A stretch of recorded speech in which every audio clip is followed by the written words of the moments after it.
Agile project management. Hi, I'm Bill Carmody. Let's talk about what Agile project management is.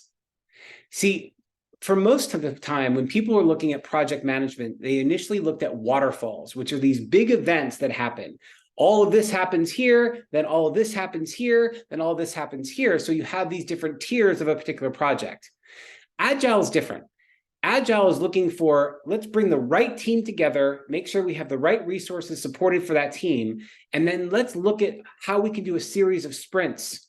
And so the difference between a sprint and a waterfall is a sprint is a contained level of activity that the team is actually going after together as a unit to be able to accomplish the next thing, and then the next thing, and then the next thing.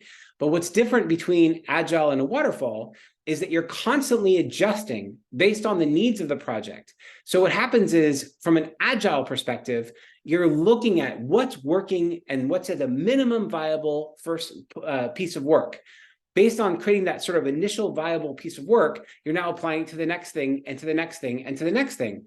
But the team itself is agile, which means they're constantly adjusting to the demands of the market, the demands of the customer, the stakeholders. As new information is learned, they can adjust on the fly. In a typical project management, what ends up happening is you've put everything out on paper. And part of the challenge with that is that any adjustments made typically impact the budget, or they impact the timeline, or it impacts the quality.